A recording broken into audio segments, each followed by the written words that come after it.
어디서 이런 구질구질한 쓰레기를 들고 와. 냄새나니까 당장 치워. 친정엄마가 정성껏 담근 김치를 시어머니는 보란듯이 쓰레기통에 처박았습니다. 빨간 국물이 튀는 순간 제 7년의 인내심도 산산조각 났습니다. 어머니, 그게 소원이라면 소원대로 해드릴게요. 매달 보내던 생활비부터 아파트 대출 이자까지 10원 한 장 안 남기고 싹 다 끊어버렸습니다.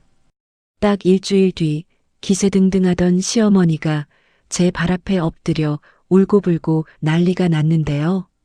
대체 그 일주일 동안 무슨 일이 벌어진 걸까요? 그 기막힌 이야기 지금 바로 시작합니다. 날이 제법 쌀쌀해진 늦가을 무렵이었습니다. 아이들을 유치원과 학교에 보내고 거실을 치우고 있는데 초인종이 울렸죠. 택배 왔습니다. 현관문을 열어보니 택배 기사님이 땀을 뻘뻘 흘리며 커다란 스티로폼 박스 2개를 밀어넣고 계셨어요. 아이고, 기사님 무거운데 고생하셨어요. 강원도 홍천에서 온 건데 엄청 무겁네요. 감사 인사를 전하고 문을 닫은 뒤 거실 한가운데 놓인 박스를 내려다보았습니다. 상자 겉면에 삐뚤빼뚤하게 적힌 제 이름 석자를 보는 순간 가슴이 덜컥 내려앉았죠. 친정엄마였습니다. 새벽 일찍부터 일어나셔서 이 무거운 걸 칭칭 테이프로 감아 보내셨을 엄마의 거친 손이 떠올라 코끝이 시큰해졌습니다. 부엌에서 가위를 가져와 조심스레 박스 테이프를 뜯어냈어요. 상자가 열리자마자 훅 하고 익숙한 고향의 냄새가 코를 찔렀습니다. 갓 담근 배추김치부터 총각김치, 깍두기가 커다란 비닐에 겹겹이 쌓여 있었죠. 그뿐만이 아니었습니다. 직접 순 메주로 담근 된장과 올해 농사가 잘 되었다며 자랑하시던 고추장, 바싹 말린 시래기, 흙이 그대로 묻어있는 감자와 고구마까지 상자 안은 그야말로 빈틈이 없었어요. 그리고 상자 한 구석에는 비닐로 꼼꼼하게 싼 소고기 한 덩이가 들어있었습니다. 고향에서 우리 소 잡는 날이라며 딸내미와 손주들 먹이려고 챙겨두셨을 그 마음이 고스란히 전해졌죠.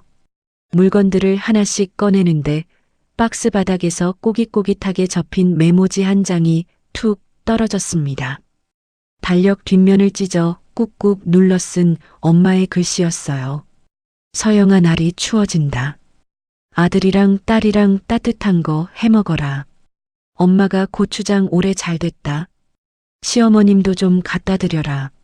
맞춤법도 다 틀리고 글씨도 이리저리 춤을 추고 있었지만 그 어떤 명필보다 제 가슴을 깊게 울렸습니다. 결국 참았던 눈물이 툭 떨어지고 말았죠. 대학 다닐 때 제 등록금과 생활비 대주시느라 구멍난 고무장갑도 아까워 맨손으로 찬물에 설거지하시던 엄마였습니다. 학원 강사로 일할 때는 제 월급의 절반을 꼬박꼬박 친정에 보냈었는데 말이죠. 첫째를 낳고 전업주부가 된 이후로는 제 코가 석자라 용돈 한 번 제대로 못 챙겨드린 것이 너무나도 죄송스러웠습니다. 엄마도 참 당신이나 맛있는 거 좀 드시지. 혼잣말을 중얼거리며 흐르는 눈물을 소매로 벅벅 닦아냈습니다. 이 귀한 것들을 그냥 둘 수 없어 서둘러 반찬통을 씻어 말렸어요. 우리 집에서 먹을 것들을 넉넉히 담고 나서 엄마의 메모를 다시 들여다보았죠. 시어머님도 좀 갖다 드리라는 엄마의 당부. 그래, 엄마 말대로 어머님 댁에도 이 정성을 나누는 게 맞다고 생각했습니다. 가장 예쁘고 깨끗한 반찬통을 골라 시어머니께 드릴 김치와 된장, 고추장을 정성껏 담았어요. 소고기도 어머님 혼자 구워 드시기 좋게 따로 포장했죠. 정리를 마친 후 앞치마에 손을 닦으며 남편에게 전화를 걸었습니다. 신호음이 몇 번 울리지 않아 남편이 전화를 받았어요. 여보, 지금 바빠? 아니, 마침 수업 끝나고 쉬는 시간이야. 무슨 일 있어? 다름이 아니라 방금 친정엄마가 택배를 한가득 보내셨어. 김치랑 된장이랑 소고기까지 꽉꽉 채워서 보내셨네. 수화기 너머로 남편의 반색하는 목소리가 들려왔습니다. 정말? 장모님 엄청 고생하셨겠다. 안 그래도 집에 김치 다 떨어져 갔는데 너무 잘 됐다. 그치. 근데 엄마가 어머님도 좀 가져다 드리라고 메모를 남기셨더라고. 내일 어머님 댁에 반찬 좀 가져다 드릴까 하는데 당신 생각은 어때? 제 물음에 남편은 아주 흔쾌히 대답했습니다. 당연히 좋지. 요즘 어머니 혼자 식사하시는 거 부실해 보이셔서 마음이 좀 쓰였거든. 장모님 덕분에 어머니가 제대로 된 식사하시겠네. 장모님한테 꼭 감사하다고 전해줘. 알았어. 당신도 무리하지 말고 남은 수업 잘해. 응, 이따 저녁에 봐. 전화를 끊고 식탁 위에 가지런히 놓인 반찬통들을 바라보았습니다. 투명한 통 너머로 보이는 새빨간 김치와 구수한 된장의 빛깔이 참 먹음직스러웠죠. 어머님이 이 반찬들을 받으시고 환하게 웃으실 모습을 상상하니 제 마음도 한결 따뜻해지는 것 같았습니다. 예쁜 보자기를 꺼내 반찬통들을 정성스럽게 감싸 매듭을 지었습니다. 친정엄마의 따뜻한 마음과 정성이 어머님께도 온전히 닿기를 바랐죠. 며느리로서 어머님께 점수도 따고 우리 엄마의 솜씨도 자랑하고 싶은 순수한 마음이 가득했습니다. 내일 아이들을 데리고 시댁에 갈 생각에 벌써부터 마음이 들뜨기 시작했어요. 예쁘게 묶인 보자기를 쓰다듬으며 저는 잠시 옛 생각에 잠겼습니다. 사실 제가 이렇게까지 어머님께 정성을 쏟으며 잘 보이려고 애쓰는 데에는 그럴 만한 이유가 있었죠. 시간은 남편과 처음 만났던 그 시절로 거슬러 올라갑니다. 당시 저는 중고등 수학 전문 학원 강사였고 남편은 같은 건물 다른 층에서 영어 강사로 일하고 있었어요. 출퇴근길 엘리베이터에서 우연히 마주치는 일이 잦아지면서 자연스럽게 인사를 나누는 사이가 되었습니다. 남편은 참 성실하고 따뜻한 사람이었죠. 서영아, 나 너 처음 봤을 때부터 정말 좋았어. 나랑 진지하게 한번 만나보자. 어느 날 쑥스럽게 건넨 남편의 고백에 저는 선뜻 대답하지 못했습니다. 혹시나 직장 생활에 방해가 될까봐 무려 6개월이나 밀어냈었죠. 하지만 변함없이 다정하고 듬직한 남편의 모습에 결국 제 마음도 열리고 말았습니다. 그래, 나도 당신 좋아. 우리 한번 잘 만나보자. 그렇게 시작된 연애는 참 달콤하고 행복했습니다. 문제는 두 사람의 관계가 깊어지고 본격적으로 결혼 이야기가 오가면서부터 시작되었어요. 남편이 시어머니께 저를 처음 소개하던 날 시어머니의 첫 질문은 제 직업이나 성격이 아니었습니다. 그래, 그 아가씨 집안은 어떻다니? 부모님은 뭐 하시는 분들이고? 제 학벌과 번듯한 직업에는 만족스러운 미소를 지으시던 어머님이셨죠. 하지만 제 고향이 강원도 홍천이고 부모님이 농사를 지으신다는 사실을 아신 순간 어머님의 얼굴은 싸늘하게 굳어버렸습니다. 뭐라고? 농사꾼 집안이라고? 우리 아들이 아무리 학원 강사라지만 서울 한복판에서 나고 자랐는데 어디 뼈대도 없는 시골 농사꾼 집안 딸을 며느리로 들인단 말이니. 남편의 전화기 너머로 새어나오던 어머님의 날선 목소리는 제 가슴에 비수처럼 꽂혔습니다. 그날의 충격은 양가 부모님이 처음 만나는 상견례 자리에서도 고스란히 이어졌어요. 어머님은 홍천까지 내려가는 것은 격에 맞지 않는다며 기어이 서울 한복판에 고급 호텔 한 식당을 고집하셨죠. 평생 흙먼지 묻은 작업복만 입으시던 친정 부모님은 그날 처음으로 가장 좋은 옷을 꺼내 입고 서울로 올라오셨습니다. 화려한 샹들리에 아래 어색하게 앉아 계시던 부모님의 구분 등을 보니 어찌나 속이 상하던지요. 긴장한 친정엄마가 떨리는 손으로 준비해 온 선물을 내미셨습니다. 사돈, 저희가 땀 흘려 직접 키운 사과랑 한우 정육 좀 가져왔습니다. 약소하지만 맛이나 좀 보세요. 가장 굵고 실한 놈들로만 골라 정성껏 포장한 부모님의 피땀 어린 결과물이었죠. 하지만 시어머니는 그 상자를 힐끗 보시더니 대놓고 불쾌한 표정을 지으셨습니다. 아이고, 뭘 이런 걸 다 무겁게 들고 오셨어요. 요즘 서울 마트에 가면 널리고 널린 게 과일인데. 게다가 시골 사과는 아무래도 흙먼지도 묻어 있고 좀 찝찝해서요. 제가 입이 좀 짧아서 백화점 물건 아니면 영 입맛에 맞을지 모르겠네요. 친정 부모님의 얼굴이 순식간에 붉게 달아올랐습니다. 저는 테이블 아래로 주먹을 꽉 쥐고 입술을 깨물어야 했죠. 하지만 어머님의 무례함은 거기서 끝이 아니었습니다. 그나저나 결혼 준비는 어떻게 하실 계획이신가요? 요즘 세상에 아무리 반반이라지만 며느리 들어오는데 혼수는 제대로 해오시는 거겠죠? 우리 집안 체면도 있는데 예단은 섭섭지 않게 들어왔으면 하네요. 마치 맡겨둔 돈을 찾는 사람처럼 당당하게 요구하는 어머님의 태도에 친정 부모님은 고개만 푹 숙이셨습니다. 결국 부모님은 제 혼수를 마련하기 위해 평생 피땀 흘려 일구신 논 한마지기를 파셨어요. 그 사실을 알았을 때 제가 가슴을 치며 얼마나 울었는지 모릅니다.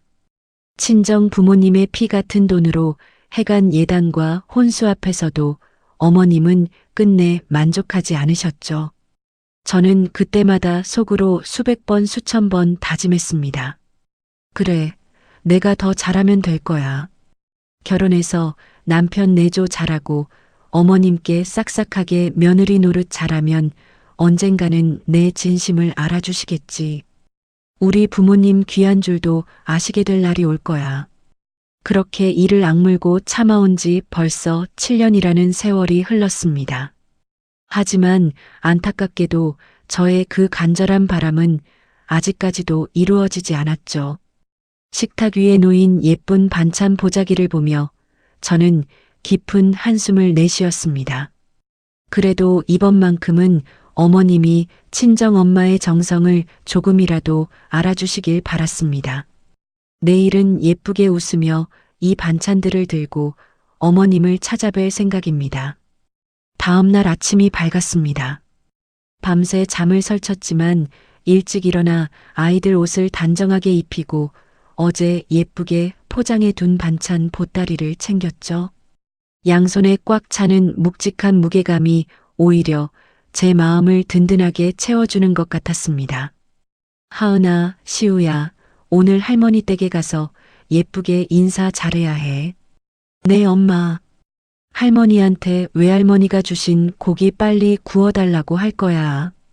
천진난만한 아이들의 맑은 목소리를 들으니 왠지 모르게 긴장되었던 마음이 조금은 눈 녹듯 가벼워지는 듯 했습니다. 차 뒷좌석에 반찬통을 조심스럽게 싣고 시댁으로 향하는 길 내내 차 안에는 구수하고 매콤한 냄새가 은은하게 맴돌았어요. 그 냄새를 맡을 때마다 고향집 마당에서 허리를 굽히고 장독대를 닦으시던 엄마의 모습이 떠올라 가슴이 먹먹해지기도 했죠. 얼마쯤 달렸을까 드디어 차를 몰고 도착한 곳은 서울 외곽에 위치한 자그마한 아파트였습니다. 이 아파트를 볼 때마다 저는 찬만감이 교차하곤 합니다.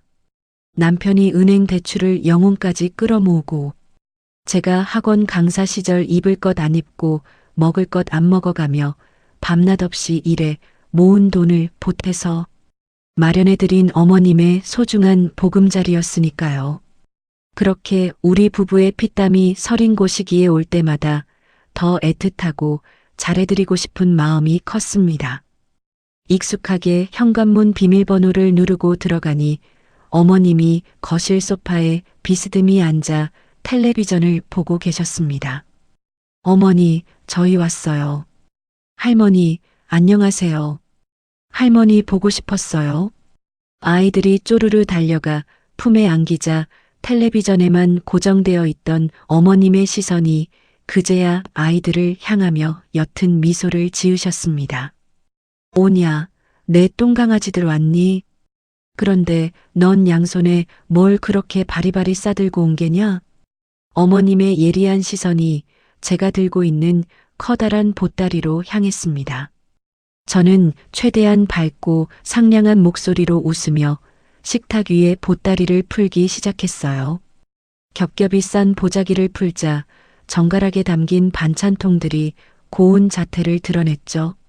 어머니, 친정엄마가 올해 농사 지으신 걸로 김치랑 된장을 맛있게 담그셨거든요.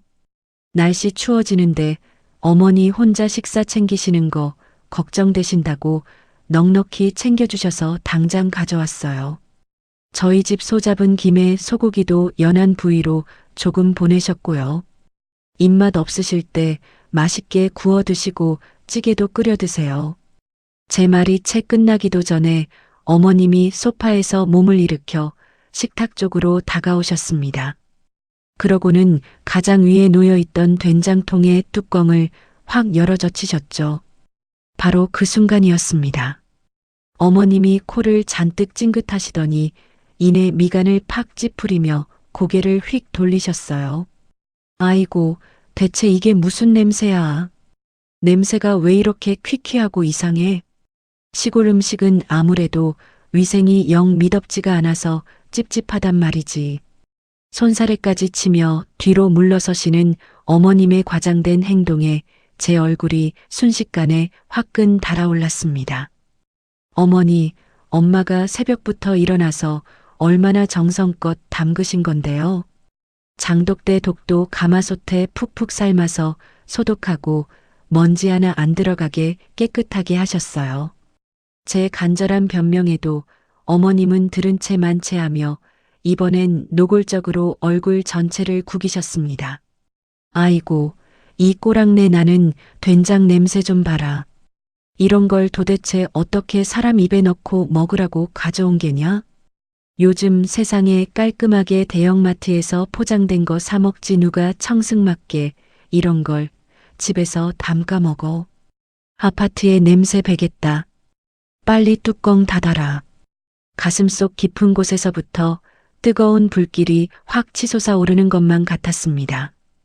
엄마의 굽은 등과 밭일하느라 까맣게 갈라진 손끝이 자꾸만 떠올라 당장이라도 눈물이 핑 돌 지경이었죠. 하지만 바로 옆에서 동그란 눈을 반짝이며 저희를 지켜보는 맑은 아이들 때문에 저는 애써 입술을 꽉 깨물어야 했습니다. 어떻게든 속에서 끓어오르는 화를 꾹 눌러 참으며 주먹만 쥐었다 폈다 했어요. 어머님의 타박은 거기서 멈추지 않고 기어이 김치통까지 열어보셨습니다.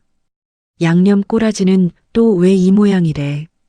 고춧가루를 도대체 뭘 주워다 썼길래 색깔이 이렇게 칙칙하고 어두워. 어디 창고에 처박아둔 묵은 고춧가루 쓴 거 아니니? 더 이상 참다 못한 제가 한 걸음 다가서며 최대한 차분하고 또박또박한 목소리로 설명했습니다. 어머니, 그거 엄마가 여름 내내 땡볕에서 직접 말려서 방앗간 가서 빻으신 고춧가루예요. 가을 햇볕 잘 받은 100% 태양초라서 색이 얼마나 곱고 깊은 맛이 나는데요. 하지만 저의 간절한 목소리는 어머님의 굳게 닫힌 귓가에 닿기도 전에 허공으로 튕겨나갔습니다. 어머님의 매서운 눈길은 마지막으로 정육점 비닐에 겹겹이 쌓인 소고기 팩을 향해 꽂혔죠. 이건 또 뭐야? 소고기라더니 마블링은 하나도 없고 고기는 누렇고 핏물은 줄줄 흐르고 어디서 출처도 모르는 병든 고기를 얻어온 모양이네. 이런 출처 불분명한 거 먹고 배탈이라도 나서 병원 신세지면 네가 책임질 거야. 친정에서 소 4마리 자식처럼 애지중지 키우시는 거 어머니도 잘 아시잖아요. 직접 좋은 염을 먹여서 산에서 튼튼하게 키운 우리 소예요. 시중 백화점에서 비싸게 파는 한우보다 훨씬 건강하고 좋은 고기라고요. 억울함에 제 목소리가 가늘게 떨렸지만 어머님은 콧방귀를 세게 뀌며 고개를 획 돌리셨습니다. 쯧쯧, 무식한 농사꾼들이 뭘 안다고 고기를 노네. 어머님은 땅이 꺼져라 깊은 한숨을 내쉬시더니 열었던 반찬통 뚜껑들을 대충 닫으셨습니다. 그러고는 냉장고에 넣지도 않으시고 싱크대 한쪽 구석으로 통들을 툭툭 밀어 방치해 두셨죠. 속이 까맣게 타들어갔지만 그래도 싱크대 위에 두시는 걸 보며 스스로를 위로했습니다. 그래, 이따가 혼자 계실 때 조금이라도 드시려나 보다 하고 애써 긍정적으로 생각하려고 노력했죠. 그때 옆에서 얌전히 상황을 지켜보던 하은이가 쪼르르 어머님 곁으로 다가갔습니다. 할머니, 그거 우리 외할머니가 새벽에 일어나서 보낸 거예요. 저번에 집에서 먹어봤는데 진짜 꿀맛이에요. 할머니도 구워 드시면 너무 맛있어서 깜짝 놀랄걸요.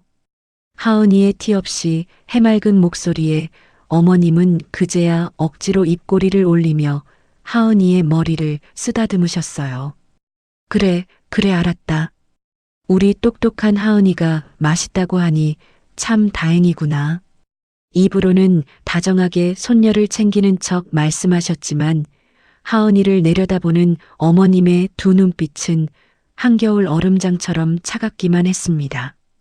그 서늘하고도 경멸 어린 눈빛을 마주하는 순간 제 가슴 한구석에 서글픈 칼바람이 휑하게 불어오는 것 같았죠. 결국 저는 더 이상 그 숨막히는 공간에 머물 수 없어 아이들을 데리고 서둘러 자리에서 일어났습니다. 어머니, 저희 이만 가볼게요. 그래, 바쁘면 얼른 가거라. 어머님은 소파에서 엉덩이도 떼지 않으신 채 리모컨을 든 손으로 건성건성 손을 흔드셨습니다. 현관문을 닫고 차가운 복도로 나오는 길 유난히 코끝이 맵고 시큰거려 견딜 수가 없었습니다. 엘리베이터 거울에 비친 제 얼굴은 아이들 앞이라 애써 웃고 있었지만 눈가에는 이미 붉은 물기가 촉촉하게 맺혀 있었죠. 엄마의 정성과 사랑이 듬뿍 담긴 반찬들이 차가운 싱크대 위에 덩그러니 천덕꾸러기처럼 놓여있던 모습이 자꾸만 눈앞에 아른거렸습니다. 그래도 어머님이 나중에는 꼭 한 번이라도 맛을 보시겠지. 따뜻한 밥에 얹어 한 입만 드셔보시면 우리 엄마 솜씨가 얼마나 깊고 훌륭한지 단번에 아실 수 있을 거야. 그렇게 찢어지는 마음을 스스로 다독이고 또 다독이며 무거운 발걸음을 돌려 집으로 향했습니다. 이틀이라는 시간이 어떻게 지나갔는지 모르겠습니다. 그날 싱크대 위에 덩그러니 놓여있던 반찬통들이 눈앞에 아른거려 도무지 일손이 잡히지 않았거든요. 그래도 시간이 지났으니 이제는 냉장고에 잘 넣어두셨겠지 애써 마음을 달래고 있었습니다.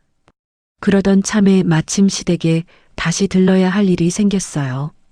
막내 시우가 아끼는 젖병을 어머님 댁 소파 밑에 떨어뜨리고 온 것이 뒤늦게 생각났기 때문이죠.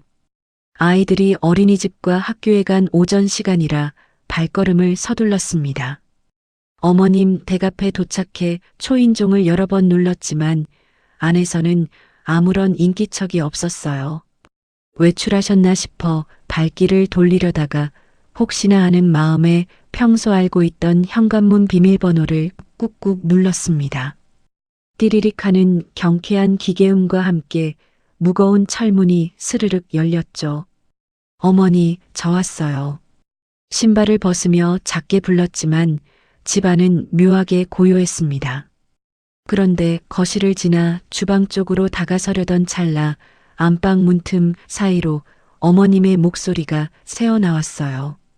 누군가와 전화 통화를 하시는지 한껏 들뜨고 날카로운 음성이 귓가를 때렸습니다.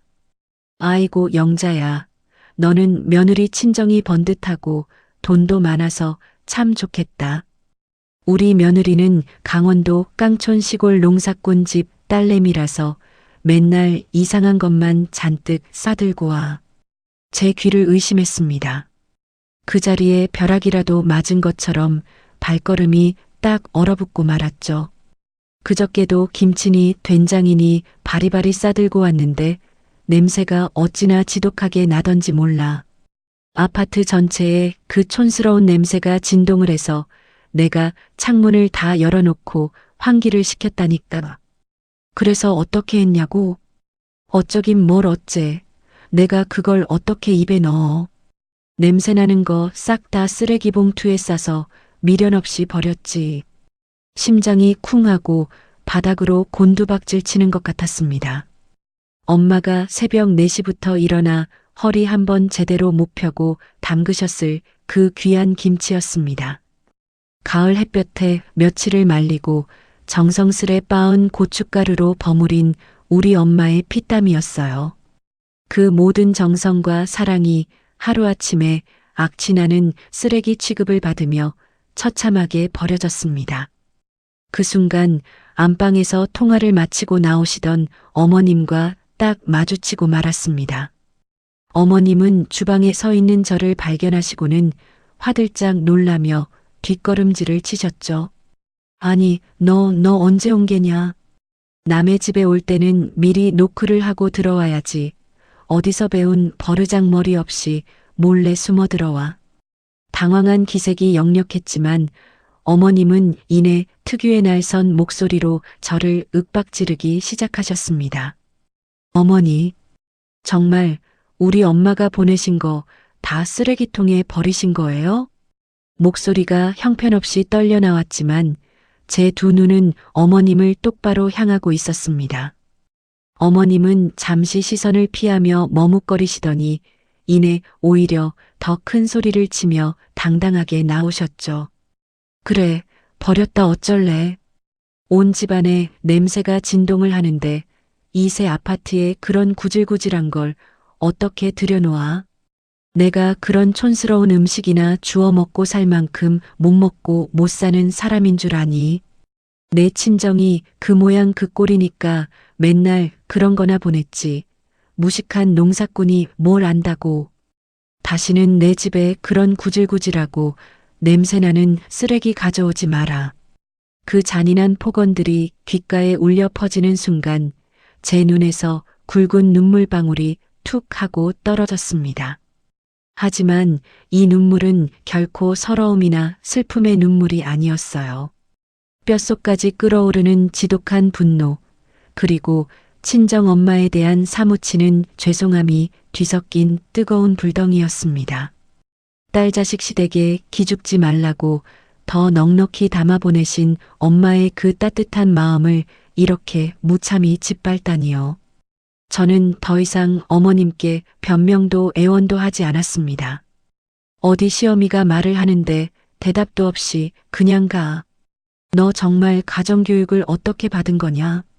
저는 천천히 고개를 돌려 어머님의 두 눈을 서늘하게 마주 보았습니다. 가슴속에서 활활 타오르는 불길을 꾹꾹 눌러 담으며 아주 낮고 또렷한 목소리로 말했죠. 어머니, 오늘 제가 여기서 들은 것 절대로 잊지 않을 겁니다. 평생 잊지 않고 제 가슴속에 똑똑히 새겨두겠습니다. 차갑게 굳어버린 제 표정과 목소리에 어머님은 흠칫 놀라신 듯 아무런 말씀도 하지 못하셨어요. 저는 미련 없이 현관문을 세게 닫고 밖으로 걸어 나왔습니다. 쾅 하고 문이 닫히는 소리와 함께 지난 7년간 제가 꾹꾹 참아왔던 며느리로서의 인내심도 산산조각이 나버렸습니다. 집으로 돌아오는 길 내내 어떻게 운전을 했는지 기억조차 나지 않습니다. 아이들이 어린이집과 학원에 가 있는 텅 빈 집안은 유난히도 차갑고 적막했어요. 소리내어 울면 혹시라도 누가 들을까봐 수도꼭지를 세게 틀어놓고 꺽꺽거리며 가슴을 쳤어요. 지금쯤 밭에서 허리를 두드리며 쉬고 계실 친정엄마에게 당장이라도 전화를 걸고 싶었습니다. 하지만 휴대폰을 들었다가 이내 체념하듯 내려놓고 말았죠. 내 새끼들 먹일 생각에 고단한 줄도 모르고 담그셨을 텐데 그 정성이 쓰레기통에 처박혔다는 걸 아시면 우리 엄마 가슴이 얼마나 찢어지실까요? 결국 저는 벌겋게 부어오른 눈을 비비며 차가운 주방 바닥에 주저앉아 한참을 소리 없이 울었습니다. 어느덧 창밖으로 어둠이 짙게 깔리고 현관문 도어락 소리가 들려왔어요.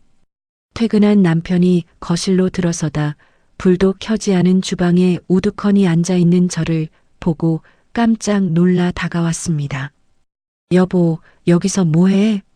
아니, 눈이 왜 이렇게 퉁퉁 부었어? 무슨 일 있었던 거야? 걱정스럽게 제 어깨를 감싸주는 남편의 온기를 느끼자 다시금 참았던 눈물이 왈칵 쏟아졌습니다.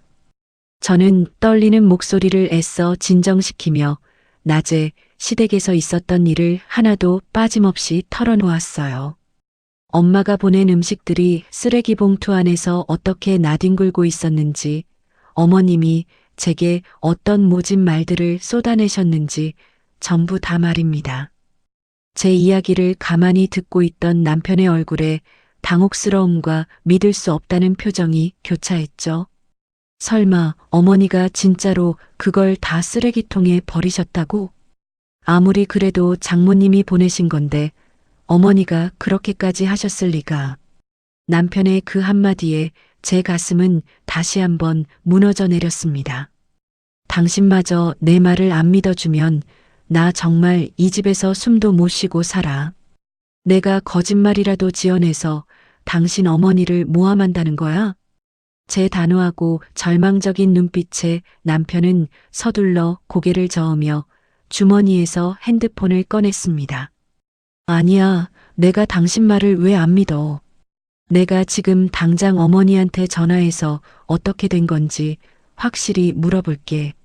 남편이 신경질적으로 버튼을 누르고 스피커폰으로 전환하자 신호음이 몇 번 울리기도 전에 어머님의 날카로운 목소리가 거실을 울렸습니다. 왜 그 기집애가 집에 가서 쪼르르 일러 바치든? 어머니, 서영이 말이 진짜예요? 장모님이 보내신 음식을 진짜 쓰레기통에 다 버리신 거예요? 남편의 떨리는 물음에 어머님은 한치의 망설임도 없이 당당하게 소리치셨습니다. 그래, 내가 버렸다. 그 정도로 호들갑을 떨 일이야? 음식에서 시궁창 냄새가 나니까 쓰레기통에 버린 거지 그게 뭐가 문제야. 남편은 어머님의 뻔뻔한 태도에 기가 막힌 듯 언성을 높였죠. 어머니, 아무리 입맛에 안 맞으셔도 장모님이 새벽부터 정성껏 만드신 거잖아요. 그걸 어떻게 며느리가 보는 앞에서 쓰레기 취급을 하실 수가 있어요. 그러자 수화기 너머로 어머님의 불같이 화를 내는 음성이 쏟아졌습니다. 네가 지금 어디서 하늘 같은 어미한테 눈을 부릅뜨고 말대꾸야. 그 여자가 너를 살살 꼬드겨서 어미한테 대들라고 시키더냐? 어디서 근본도 없는 농사꾼 집안 딸내미를 데려와서 어미 속을 이리 썩여. 다시는 내 집에 그딴 냄새나는 쓰레기 가져올 생각 꿈도 꾸지 말라고 전해. 뚜뚜뚜. 일방적으로 끊겨버린 전화기만 허망하게 들고 있던 남편은 깊은 한숨을 내쉬며 얼굴을 감싸쥐었습니다. 아무 말도 하지 못한 채 죄인처럼 고개를 숙인 남편을 보며 저는 자리에서 천천히 일어났죠. 여보, 나 지난 7년 동안 당신 얼굴 하나 보고 다 참았어. 우리 부모님 무시당하고 내 자존심 바닥에 짓밟혀도 내가 더 숙이면 언젠가 알아주시겠지 믿었어. 그런데 오늘은 아니야. 더 이상은 단 하루도 못 참겠어. 제 차갑게 가라앉은 눈빛을 마주한 남편의 눈동자가 갈 곳을 잃고 심하게 흔들렸습니다. 그날 밤 저는 침대에 누워서도 도무지 잠을 이룰 수가 없었어요. 어둠 속에서 지난 7년 동안 시어머니께 당했던 수모들이 주마등처럼 스쳐 지나갔거든요. 결혼 직후 친정에서 보내주신 갓 지은 햅쌀을 보시고는 시골 쌀은 벌레가 득실거린다며 현관 밖으로 내동댕이 치셨던 일. 명절에 서울로 올라오신 친정 엄마를 향해 온몸에 소똥 냄새가 밴 것 같다며 대놓고 창문을 활짝 열어젖히시던 일. 첫째 하은이의 돌잔치날 친정 엄마가 입고 오신 한복을 위아래로 훑어보며 촌스럽다며 면박을 주시던 일까지. 그 수많은 모욕의 순간마다 저는 가슴을 치며 남몰래 삼키고 또 삼켰습니다. 착한 남편이 중간에서 난처해질까봐, 그리고 눈에 넣어도 아프지 않을 우리 아이들을 생각해서 꾹꾹 눌러 참았죠. 하지만 쓰레기 봉투 속에 처박혀 붉은 국물을 흘리던 그 반찬통들을 본 순간 제 안에 무언가가 완전히 끊어져 버렸습니다. 어머님이 쓰레기통에 버리신 건 단순한 배추와 고춧가루가 아니었어요. 새벽 이슬을 맞으며 밭을 메고 구분 등 위로 쏟아지는 햇볕을 견뎌낸 우리 부모님의 거룩한 노동이었습니다. 사위와 손주들을 먹이고 심지어 당신을 벌레 보듯 무시하는 사돈까지 살뜰히 챙기려 했던 우리 엄마의 중고한 마음이었죠. 그 고귀한 마음이 악취나는 쓰레기 취급을 받으며 처참하게 난도질 당한 겁니다. 어두운 천장을 노려보며 꽉 쥔 두 주먹에 땀이 배어 나왔어요. 더 이상 바보처럼 울고만 있지 않겠다고 제 자신에게 굳게 맹세했습니다. 밤새 한숨도 자지 못한 채 하얗게 지새운 아침이 밝았습니다. 부은 눈을 뜨고 거울 앞에 선 제 모습은 낯설 만큼 차갑게 가라앉아 있었죠. 더 이상 지난 7년 동안 바보처럼 울며 참아왔던 그 윤서영이 아니었습니다. 거실로 나가 멍하니 창밖을 바라보고 있는데 안방 문이 열리고 남편이 무거운 발걸음으로 걸어 나왔어요. 남편 역시 밤새 뒤척였는지 얼굴이 흙빛으로 푸석푸석했습니다. 식탁 앞에 마주 앉은 우리는 한참 동안 아무 말도 하지 못했죠. 무거운 침묵을 먼저 깬 것은 저였습니다. 아주 차분하고 단호한 목소리로 제 결심을 입 밖으로 꺼냈어요. 여보, 나 이혼하고 싶어. 그 짧은 한마디에 남편의 두 눈이 화들짝 놀라 커다랗게 벌어졌습니다. 서영아, 그게 무슨 소리야? 아무리 그래도 이혼이라니. 어머니 때문에 우리 가족까지 이렇게 무너지면 안 되잖아. 다급하게 제 손을 잡으려는 남편의 손을 저는 차갑게 밀어냈습니다. 당신 때문이 아니야. 당신 참 좋은 사람이고 우리 아이들한테도 최고의 아빠라는 거 알아. 하지만 나는 더 이상 당신 어머니의 며느리로 사는 게 불가능해. 제 단호한 목소리에 남편은 억장이 무너지는 듯한 표정을 지었습니다. 내가 오늘 당장 어머니 찾아뵙고 확실하게 말씀드릴게. 다시는 장모님 무시하는 말씀 못하시게 내가 단단히 화를 내고 올게. 그러니까 제발 이혼하자는 말만은 걷어줘. 애원하는 남편의 얼굴을 보며 마음 한구석이 욱신거렸지만 저는 고개를 세게 저었습니다. 여보, 7년이야. 내가 7년 동안 내 친정, 내 부모님 머리채 잡히고 무시당하는 걸 꾹꾹 참아왔어. 그런데 어제 엄마가 피땀 흘려보낸 음식을 쓰레기통에 버리시는 걸 보는 순간 뼈저리게 깨달았어. 이건 그저 참는 게 아니었어. 내 자존심을, 그리고 나를 낳아주신 내 부모님의 존엄을 내가 스스로 시궁창에 밟아 넣고 있었던 거야. 더 이상은 그런 불효자식으로 살고 싶지 않아. 제 눈에서 흐르는 눈물을 보며 남편은 어쩔 줄 몰라 하며 머리를 감싸쥐었습니다. 그 어떤 위로의 말도 지금의 제게는 소용이 없다는 것을 남편도 직감한 듯 했죠. 저는 테이블 위에 놓인 곽 티슈에서 휴지를 뽑아 눈물을 거칠게 닦아내고는 남편의 두 눈을 똑바로 응시했습니다. 정말로 이혼이 싫다면 당장 나한테 한 가지만 약속해.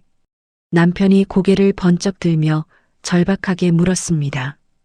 뭔데? 당신이 원하는 거라면 내가 뭐든지 다 할게. 시댁에 들어가는 모든 금전적인 지원, 오늘부로 전부 다 끊어. 뭐? 순간 남편의 얼굴이 딱딱하게 굳어버렸습니다. 매달 어머니한테 보내는 생활비 20만 원부터 시작해서 아파트 대출 이자 45만 원도 다 끊어. 어머니 보험료 15만 원, 그리고 당신이 대납하고 있는 핸드폰 요금이랑 공과금까지 하나도 빠짐없이 전부 다 끊어버려. 10원 한 장도 우리 돈이 시댁으로 들어가는 일 없게 해. 제 입에서 줄줄이 흘러나오는 구체적인 금액과 항목들에 남편은 입을 다물지 못했습니다. 우리가 매달 시어머니께 쏟아붓는 돈은 좋기 100만 원이 넘는 큰 돈이었죠. 외벌이 학원 강사인 남편의 월급을 생각하면 우리 네 식구 생활비와 맞먹는 막대한 비중이었습니다. 그 돈을 감당하느라 제가 전업주부로 살면서도 낡은 티셔츠 한 장 마음 편히 사입지 못했다는 걸 남편도 너무나 잘 알고 있었어요. 서영아, 그래도 어머니 당장 모아두신 돈도 없으신데 하루아침에 다 끊어버리면. 남편이 차마 말을 잇지 못하고 괴로운 듯 입술을 깨물었습니다. 하지만 저는 한치의 흔들림도 없이 얼음장처럼 차가운 목소리로 쐐기를 박았죠. 당신이 못하겠다면 여기서 끝내. 내가 말했지. 이건 내 최후 통첩이라고. 만약 그렇게까지 지원을 다 끊었는데도 어머니가 안 변하시면? 침을 꿀꺽 삼키며 조심스럽게 묻는 남편을 향해 저는 피식 헛웃음을 쳤습니다. 그때는 뒤도 안 돌아보고 나 혼자 아이들 데리고 나갈 거야. 나 대학에서 수학교육 전공했고 강원도 깡촌에서 악착같이 공부해서 서울에서 학원 강사하던 사람이야. 내 새끼들 내가 가르치면서 키우면 돼. 내 한몸 부서져라 일해서 아이들 밥은 안 굶길 자신 충분히 있으니까 걱정 안 해도 돼. 눈물 자국이 얼룩진 얼굴이었지만 제 목소리에는 그 어떤 주저함도 묻어나지 않았습니다. 남편은 덜덜 떨리는 손으로 마른 세수를 연거푸 해댔어요. 아내와 아이들을 지킬 것인가 아니면 홀어머니를 지킬 것인가. 평생을 착한 아들이자 효자로 살아왔던 남편에게는 아마도 살을 도려내는 듯한 끔찍한 고통의 순간이었을 겁니다. 하지만 제가 한 발짝도 물러서지 않을 것이라는 사실을 남편은 제 서늘한 눈빛을 통해 온몸으로 느끼고 있었죠. 긴 침묵이 거실을 무겁게 짓눌렀습니다. 탁상시계의 초침 소리만이 유난히 크게 째깍거리며 우리의 피 말리는 시간을 재촉하고 있었어요. 마침내 남편이 주먹을 꽉 쥐더니 천천히 고개를 끄덕였습니다. 그리고는 쉰 목소리로 아주 무겁게 대답했죠. 알았어. 당신 말대로 할게. 어머니 지원, 오늘부로 전부 다 끊을게. 제 단호한 선언을 들은 남편은 무거운 표정으로 겉옷을 챙겨 입었습니다. 내가 지금 바로 어머니 댁에 다녀올게. 가서 확실하게 매듭 짓고 올 테니까 당신은 마음 편히 쉬고 있어. 비장한 얼굴로 집을 나서는 남편의 뒷모습을 보며 저는 식탁에 앉아 두 손을 꽉 쥐었습니다. 얼마 지나지 않아 시댁에 다녀온 남편은 땀에 흠뻑 젖은 얼굴로 그날 있었던 일을 저에게 털어놓았죠. 남편이 어머님 댁 현관문을 열고 들어섰을 때 어머님은 태평하게 텔레비전을 보며 과일을 드시고 계셨다고 합니다. 아마도 제가 남편에게 호되게 혼이 나고 기가 팍 죽어 있을 거라고 착각하셨겠죠. 하지만 거실 소파에 마주 앉은 남편의 입에서 나온 말은 어머님의 예상을 완전히 빗나갔습니다. 어머니, 이번 달부터 어머니께 보내드리던 생활비 이제 못 드립니다. 단도직입적인 남편의 통보에 어머님은 드시던 사과 조각을 바닥에 뚝 떨어뜨리셨어요. 뭐? 이게 지금 무슨 소리야? 그 기집애가 돈 주지 말라고 시키더냐? 어디서 남편 쥐고 흔드는 몹쓸 짓을 배워와서 감히 시어미 밥줄을 끊으려고 들어. 어머님의 불호령에도 남편은 한치의 흔들림 없이 또박또박 대답했습니다. 서영이가 시킨 게 아닙니다. 제가 저 스스로 내린 결정이에요. 어머니가 장모님이 보내신 음식을 구질구질하다며 쓰레기통에 싹 다 버리셨다면서요. 장모님이 새벽부터 눈 비비고 일어나 정성껏 만드신 음식들입니다. 장인어른이 땀 흘려 직접 키운 우리 소라고요. 그 귀한 걸 냄새난다고 며느리가 보는 앞에서 쓰레기통에 처박으시면 서영이 마음이 찢어지지 않겠습니까? 남편의 뼈아픈 지적에 어머님은 잠시 당황하셨지만 이내 핏대를 세우며 악을 쓰셨습니다. 그래서 뭐 어쩌라고. 내 집에 썩은 냄새가 진동을 하는데 내가 그걸 억지로 입에 쑤셔 넣어야 해? 냄새나는 걸 냄새난다고 한 게 뭐가 그렇게 큰 죄라고 내 돈줄을 끊어. 적반하장으로 나오시는 어머님의 태도에 남편은 결국 깊은 한숨을 내쉬며 조목조목 따져 묻기 시작했습니다. 어머니, 제가 달마다 어머니께 보내드리는 돈이 얼만지나 알고 계십니까? 기본 생활비 20만 원에 이 아파트 대출 이자만 45만 원 나갑니다. 거기에 어머니 실비 보험료 15만 원, 핸드폰 요금이랑 각종 공과금 대납하는 것만 20만 원이에요. 매달 100만 원이라는 돈이 어머니 숨만 쉬어도 나가고 있습니다. 학원 강사로 일하는 제 월급이 400만 원 남짓인 거 어머니도 잘 아시잖아요. 액수를 하나하나 짚어가는 남편의 말에 어머님의 입술이 파르르 떨렸다고 합니다. 어머니, 저도 지난 7년 동안 서영이가 어머니 밑에서 숨죽이고 참는 거 뻔히 다 지켜봤습니다. 솔직히 서영이가 아니었으면 어머니 지금 사시는 이 아파트 언감생심 꿈도 못 꿨어요. 서영이가 강사 시절에 안 먹고 안 입고 뼈 빠지게 모은 돈 보태서 어머니 전세 보증금 올려드린 거 벌써 다 잊으셨어요? 전업주부 된 후에도 자기 옷 한 벌 안 사고 우리 아이들 학원비 아껴가며 어머니 용돈 챙겨드렸습니다. 그런 서영이를 무시하시고 장모님까지 짓밟으신다면 저도 더 이상 어머니 아들 노릇 못합니다. 단호하게 선을 긋는 남편의 태도에 어머님은 기가 막힌 듯 가슴을 퍽퍽 치셨습니다. 하지만 평생을 콧대 높게 살아오신 어머님의 자존심은 끝내 꺾이지 않았죠. 그래, 알았다. 당장 그만둬. 내가 니깟 놈 돈 100만 원 안 받는다고 당장 길거리에 나 앉아 굶어 죽을 줄 알아? 나도 왕년에 세탁소 하면서 안 쓰고 안 먹고 모아둔 내 돈 있어. 너희들 도움 없이도 내 한 몸 거뜬히 건사할 수 있으니까 꼴도 보기 싫은 며느리년 데리고 평생 잘 먹고 잘 살아라. 큰 소리를 뻥뻥 치시며 당장 집에서 나가라고 소리치는 어머님을 뒤로하고 남편은 미련 없이 자리에서 일어났습니다. 그렇게 우리 부부와 시어머니 사이를 팽팽하게 이어주던 금전적인 생명줄이 완전히 끊어져 버렸죠. 하지만 어머님 앞에서는 차마 내색하지 않았던 남편은 사실 어머님의 진짜 재정 상태를 누구보다 훤히 꿰뚫고 있었습니다.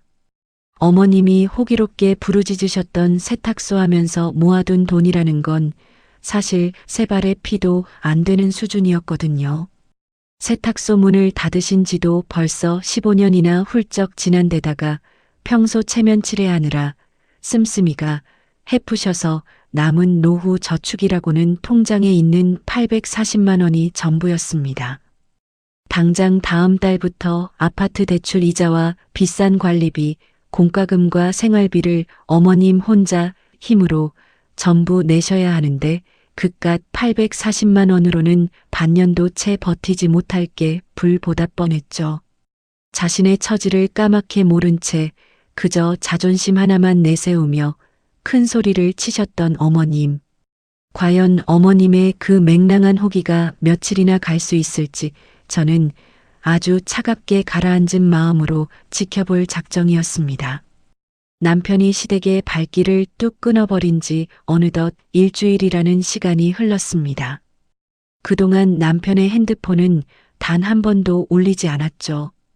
어머님도 알량한 자존심이 있으시니 먼저 연락을 하지는 않으실 거라고 예상은 했습니다. 폭풍 전야처럼 고요하고 피 말리는 시간이었어요.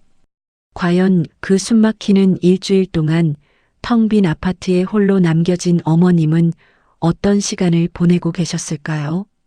이 모든 것은 훗날 전에 듣게 된 어머님의 그 뼈아프고 처절했던 일주일간의 기록입니다. 지원이 끊긴 첫날과 이틀째까지만 해도 어머님의 콧대는 하늘을 찌를 듯 높았다고 합니다. 소파에 꼿꼿하게 기대앉아 텔레비전을 보며 오히려 코웃음을 치셨죠. 그래 잘해봐라. 어디 누가 먼저 답답해서 손 내미나 두고 보자고. 하지만 호기롭게 소리치던 것과 달리 식사 때가 되어 무심코 열어본 냉장고 안은 처참할 정도로 텅 비어 있었습니다. 제가 며칠에 한 번씩 들러 채워두던 밑반찬이 뚝 끊기니 당장 입에 넣을 게 없으셨던 거죠. 결국 어머님은 찬장에서 라면 하나를 꺼내 끓여 드시며 억지로 빈속을 채우셔야 했습니다. 3일차와 4일차로 접어들자 어머님도 슬슬 한계를 느끼셨습니다. 도저히 라면만 먹고 버틸 수가 없어 장바구니를 들고 동네 마트로 향하셨어요. 하지만 마트 야채 코너에 적힌 가격표를 본 순간 어머님은 두 눈을 의심할 수밖에 없었죠. 배추 한 포기, 돼지고기 한 팩, 두부 한 모, 계란 한 판. 정말 당장 먹을 기본적인 식재료만 몇 개 집어들었는데 계산대 모니터에는 3만 원이 훌쩍 넘는 금액이 찍혔습니다. 아니, 물가가 언제 이렇게 무섭게 올랐대. 떨리는 손으로 카드를 내밀며 어머님은 그제야 현실을 뼈저리게 체감하셨습니다. 이런 식으로 하루하루 장을 봐서 한 달을 버티려면 식비가 얼마나 깨질지 계산해 보시다가 절로 깊은 한숨이 나오셨대요. 며느리가 매달 그 생활비로 내 식구 살림을 살면서 어떻게 당신 용돈까지 챙겨드렸던 건지, 그동안 자신이 얼마나 아무 생각 없이 아들 내외의 피땀 어린 돈을 펑펑 써왔는지 깨닫기 시작하신 겁니다. 5일차가 되던 날 기어코 올 것이 오고야 말았습니다. 우편함에 수북하게 꽂혀있던 아파트 관리비와 각종 공과금 고지서들이었죠. 전기세, 수도세, 그리고 평소 남편이 통장에서 자동이체로 꼬박꼬박 내주던 온갖 청구서들이 어머님 앞으로 날아든 겁니다. 불안한 마음에 은행으로 달려가 통장 잔고를 확인하신 어머님은 다리에 힘이 풀려 주저앉을 뻔하셨어요. 평생 세탁소 일하며 모아둔 노후 자금이라고 굳게 믿고 큰 소리 치셨던 돈은 고작 840만 원이 전부였습니다. 당장 다음 달부터 이 돈으로 매달 나가는 아파트 대출 이자와 비싼 관리비, 생활비를 감당해야 했죠. 머리를 굴려 계산해 보니 반년은커녕 서너 달도 버티기 힘들다는 참혹한 결과가 나왔습니다. 6일차 저녁 어머님의 마음속에는 걷잡을 수 없는 불안감과 두려움이 엄습했습니다. 당장 아들에게 전화를 걸고 싶어 핸드폰을 들었다 놨다 하셨지만 알량한 자존심 때문에 끝내 통화 버튼을 누르지는 못하셨어요. 혼자 덩그러니 식탁에 앉아 맨밥을 물에 말아 드시던 어머님의 머릿속에 불현듯 며칠 전 제가 들고 왔던 반찬통들이 떠올랐습니다. 투명한 통에 꽉꽉 눌러 담겨 있던 빨간 김치와 구수한 된장의 빛깔. 텅 빈 냉장고를 다시 열어보던 어머님의 코끝이 찌릿하게 시큰거렸죠. 그래도 그렇지. 냄새가 그렇게 났으니까 버린 거지. 내가 틀린 건 아니야. 시골 음식 냄새 난다고 한 게 무슨 큰 죄라고. 어두컴컴한 빈집에서 혼잣말을 중얼거리며 어머님은 애써 자신의 잘못을 합리화하려 애쓰셨습니다. 그리고 대망의 7일차 어머님의 억지스러운 고집을 완전히 무너뜨리는 결정적인 사건이 벌어졌습니다. 비가 오려는지 관절이 쑤셔 평소 자주 다니시던 동네 정형외과에 가셨을 때였어요. 물리치료실 대기실에 앉아 있는데 옆자리에 앉은 비슷한 연배의 할머니가 친구분과 나누는 대화가 어머님의 귓가에 정통으로 꽂힌 겁니다. 아이고, 우리 며느리가 친정에서 보내온 반찬을 바리바리 싸서 나눠주더라니까. 어찌나 솜씨가 좋은지 몰라. 나이 들면 시골 음식이 보약이야 보약. 어제 며느리가 준 된장으로 찌개를 보글보글 끓여 먹었는데 세상에 그렇게 꿀맛일 수가 없더다고. 환하게 웃으며 며느리 자랑, 사돈 자랑을 늘어놓는 그 할머니의 목소리에 어머님의 가슴 한가운데로 날카로운 비수가 푹 하고 꽂혔습니다. 마치 누군가 어머님의 뒤통수를 세게 내리친 것만 같았죠. 집에 돌아오신 어머님은 넋이 나간 사람처럼 거실 창밖만 멍하니 바라보셨어요. 다시 한번 텅 빈 냉장고 문을 열었을 때 일주일 전 쓰레기 봉투에 처박혀 붉은 국물을 뚝뚝 흘리던 김치와 된장이 생생하게 환영처럼 떠올랐습니다. 그리고 손녀 하은이가 고사리 같은 손으로 쥐고 자랑스레 보여주었던 꼬깃꼬깃 구겨진 메모지에 적힌 사돈어른의 삐뚤빼뚤한 글씨가 뇌리를 스쳤죠. 시어머님도 좀 갖다 드려라. 그토록 지독하게 무시하고 멸시했던 자신을 미워하기는커녕 귀한 음식 앞에서 먼저 떠올려 주었던 촌노의 그 한없이 넓은 마음, 자신을 챙겨주려던 그 따뜻한 정을 쓰레기 취급하며 제 발로 뻥 차버린 옹졸함이 뼈저리게 밀려왔습니다.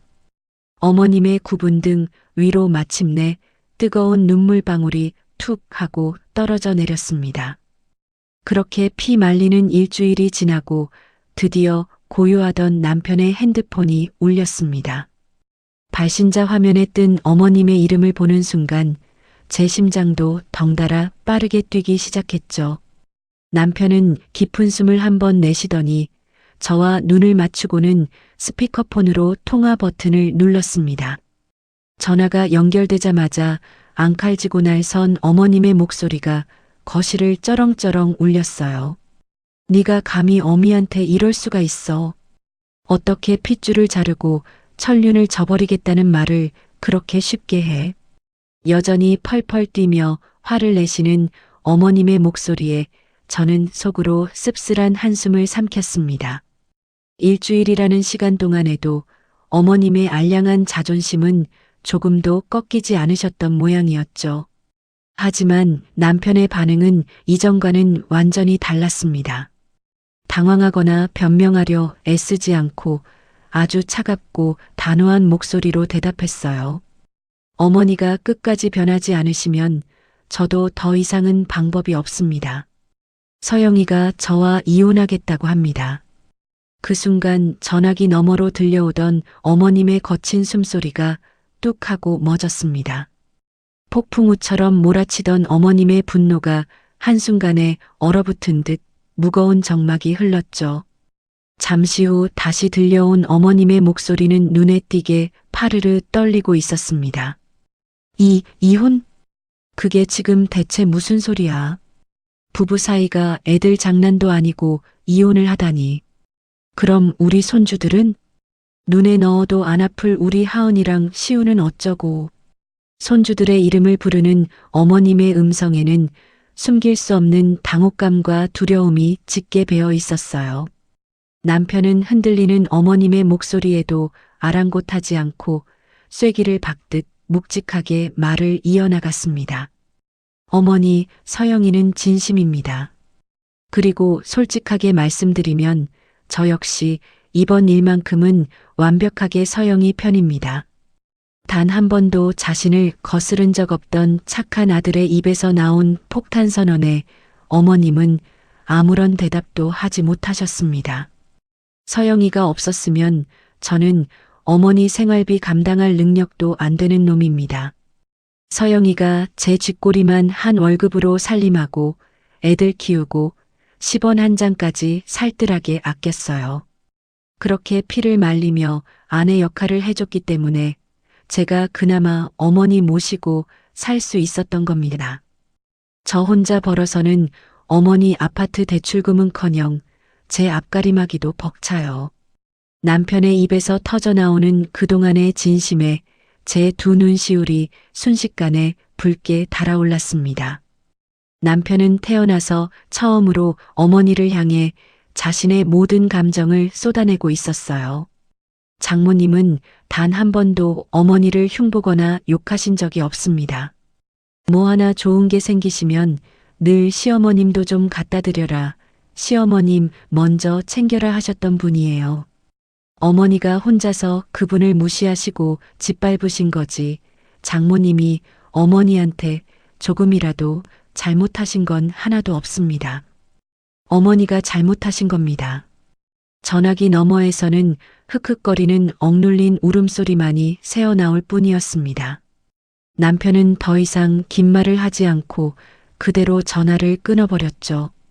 뚜뚜뚜 거리는 신호음만이 거실을 맴돌았고 남편은 붉어진 눈시울을 손등으로 거칠게 닦아냈습니다. 자신을 낳아준 어머니에게 평생 처음으로 모진 말을 쏟아낸 남편의 심정은 오죽했을까요?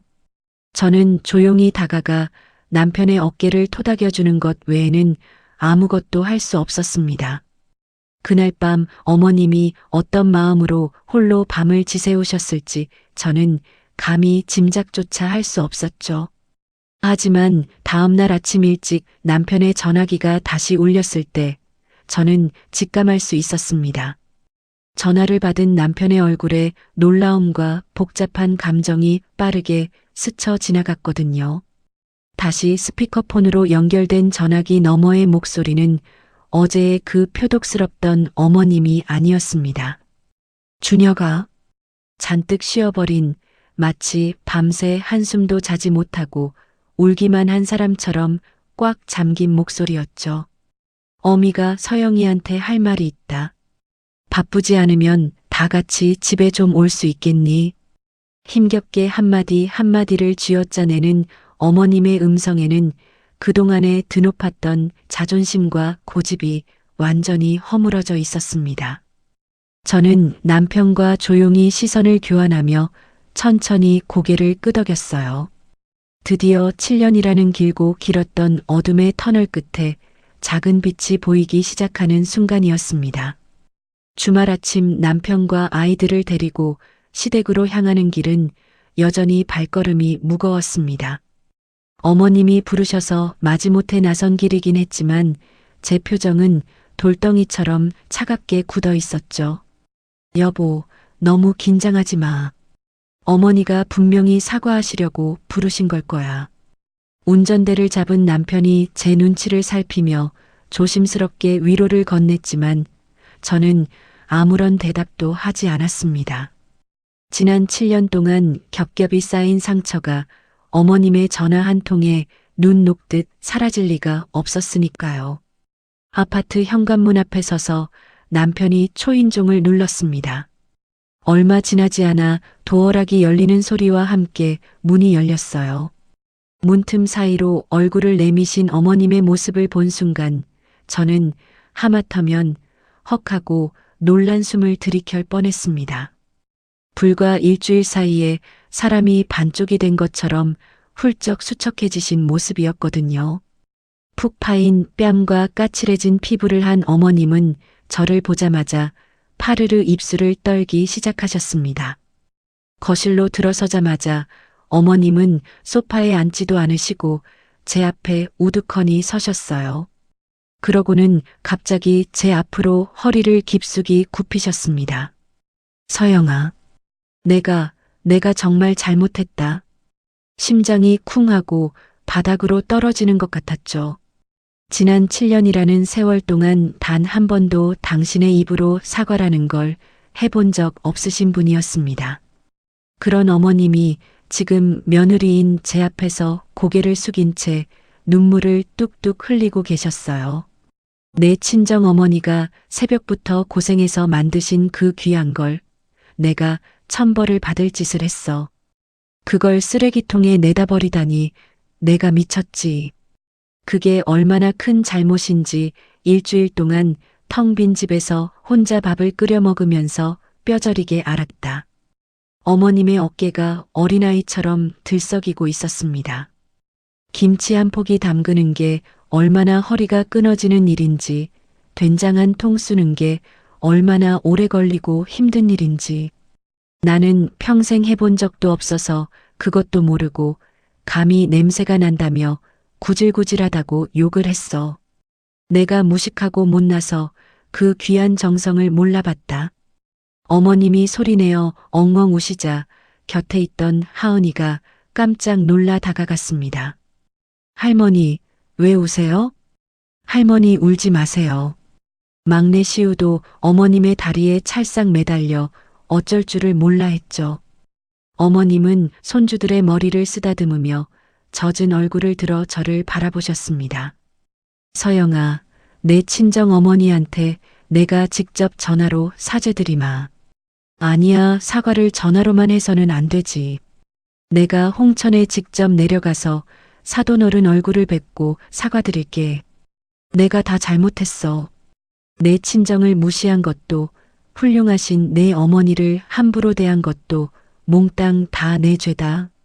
어머님의 진심 어린 통곡 앞에서 저는 한참 동안 아무 말도 하지 못하고 그저 서 있었습니다.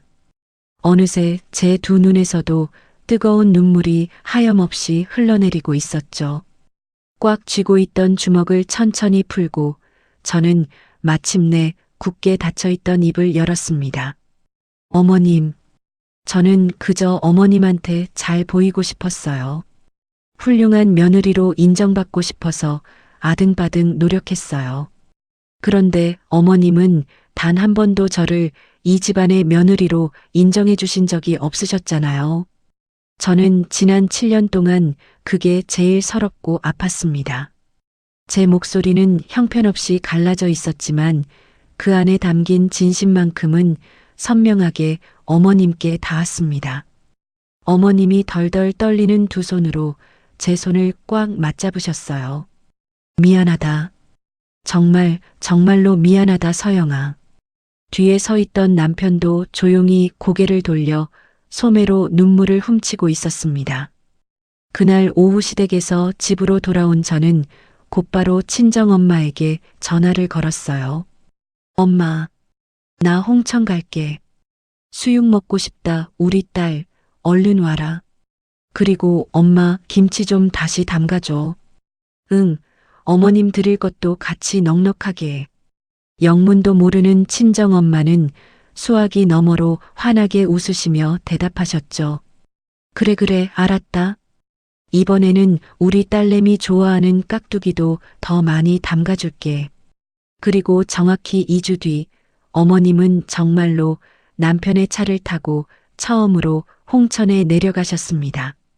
평생 서울 밖으로는 나가본 적도 없다며 콧대를 세우시던 분이 말이죠. 친정 부모님은 어리둥절해 하시면서도 한달음에 마당으로 뛰어나와 사돈을 반갑게 맞이해 주셨습니다. 황금빛으로 물든 가을 들녘 너머로 보이는 푸른 산, 외양간에 매어 있는 누런 소들, 마당 한편에 반질반질하게 닦여 있는 장독대들. 어머님은 그 평화롭고 아름다운 풍경을 가만히 둘러보시더니 작게 중얼거리셨어요. 여기가 우리 며느리 서영이가 자란 곳이구나.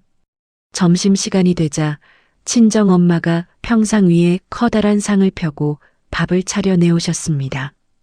김이 모락모락 나는 갓 지은 쌀밥에 방금 무쳐낸 싱싱한 배추 겉절이, 뚝배기에서 보글보글 끓는 구수한 된장찌개, 그리고 텃밭에서 딴 나물 무침들과 숯불에 굽고 있는 부드러운 소고기까지.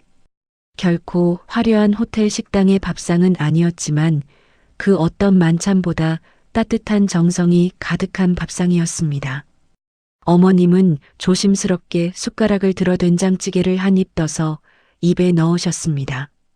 그러고는 잠시 눈을 감고 가만히 입맛을 다시셨어요. 정말 맛있습니다, 사돈. 그 진심이 뚝뚝 묻어나는 한마디에 긴장하셨던 친정엄마의 얼굴에 환한 웃음꽃이 피어났습니다. 입에 맞으신다니 다행이네요. 맛있으면 더 드세요, 사돈. 넉넉하게 아주 많이 끓여놨어요. 가을볕이 따스하게 내리쬐는 마당 한편에서는 하은이와 시우가 마당 강아지와 함께 신나게 뛰어놀고 있었습니다. 그 옆에서는 남편과 친정아버지가 소에게 여물을 주며 어색하지만 정겨운 웃음을 나누고 있었죠. 부엌 문지방에 기대어 서서 나란히 평상에 앉아 밥을 드시는 두 어머니의 뒷모습을 가만히 지켜보았습니다. 가슴 한구석을 짓누르고 있던 무거운 돌덩이가 시원한 가을바람에 씻겨 내려가는 기분이었어요. 우리 엄마가 차려주는 밥에서는 언제나 늘 같은 맛이 났습니다. 그건 단순히 혀끝을 맴도는 양념의 간이 아니라 자식을 향한 한없이 깊고 따뜻한 마음이었으니까요.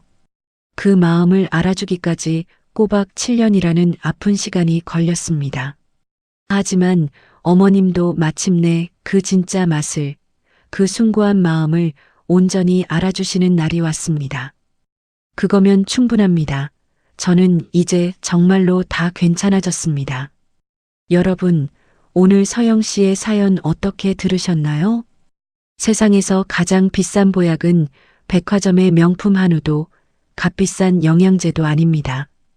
투박한 손으로 꾹꾹 눌러 담은 어머니의 김치 한 조각, 그리고 그 안에 담긴 자식 걱정하는 마음이 바로 최고의 보약이죠. 서영 씨의 단호한 결단이 없었다면 시어머니는 평생 그 진한 마음의 맛을 모르고 사셨을지도 모릅니다. 가장 가까운 가족일수록 서로의 뿌리를 존중하고 그 정성을 귀하게 여겨야 한다는 사실, 오늘 우리 모두 다시 한번 가슴에 새겨봅니다. 지금 곁에 있는 소중한 사람에게 혹은 멀리 계신 부모님께 따뜻한 안부 전화 한 통 해보시는 건 어떨까요? 맛있게 잘 먹었다는 그 한마디가 누군가에게는 평생의 위로가 될 수 있으니까요.